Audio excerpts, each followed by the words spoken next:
কাছড়াপাড়া থেকে, আমার বাড়ি কাছড়াপাড়া থেকে 10ই ডিসেম্বর শুরু করেছি। আসাম শেষ পর্যন্ত গিয়েছিলাম। ত্রিপুরায় ঢুকবো তখন শরীরটা খারাপ হয়ে গেছিলো এবং প্রচণ্ড ঠান্ডায়, যার জন্য ব্যাক করতে হয়েছে। এবং আমি দেখি দক্ষিণ দিকে নেমে, কারণ এখন উত্তর ভারতে ঘোরা সম্ভব নয়, দক্ষিণ দিকে নেমে ওইখান থেকে আমি আবার উত্তর ভারতের দিকে আসবো ঘুরে ঘুরে। আজ গোসাইগাঁওতে এসেছি এবং গোসাইগাঁও থেকে আজকে রওনা দেবো আমি আলিপুরদুয়ারের দিকে, তারপর কোচবিহার হয়ে আস্তে আস্তে নিচের দিকে নামবো। আগের বারে ছিলাম আমি 11 মাস, এবার কদিনে শেষ করবো আমি নিজেও জানি না, কদিন শেষ করবো এবার ঠিক করিনি, কারণ বাড়ির থেকে কোনো সময় ঠিক করে বেরোই না কদিনে শেষ করবো। এরকম একটা কিলোমিটারটা নির্ভর করে, কোনো সময় 80, কোনো সময় 100, কোনো সময় 60, কোনো 70। স্কুল কলেজ যদি যাই, যখন স্কুল কলেজ যাই তখন একটু কমে যায়, কারণ এখানে সময়টা ব্যয় হয়। তখন হয়তো 60 কিলোমিটার বা 70 কিলোমিটার হলো। আর যখন দেখা যাচ্ছে রোববার পড়েছে বা অন্য কিছু সময় পড়েছে, তখন হয়তো 100 পার করে দিলাম, যখন স্কুল কলেজ পাবো না।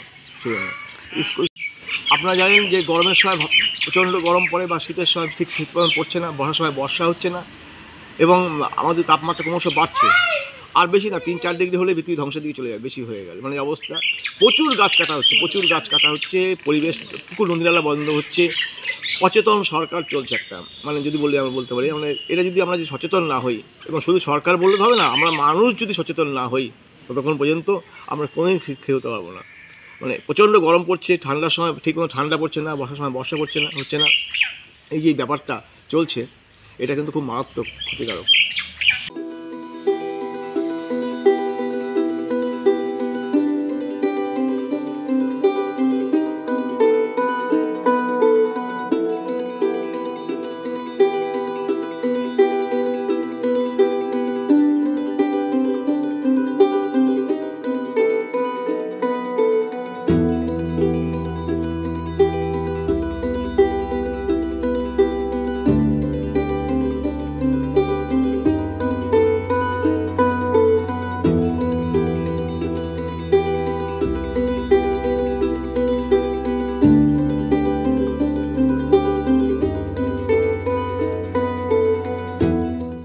কাছড়াপাড়া থেকে, আমার বাড়ি কাছড়াপাড়া থেকে 10ই ডিসেম্বর শুরু করেছি। আসাম শেষ পর্যন্ত গিয়েছিলাম।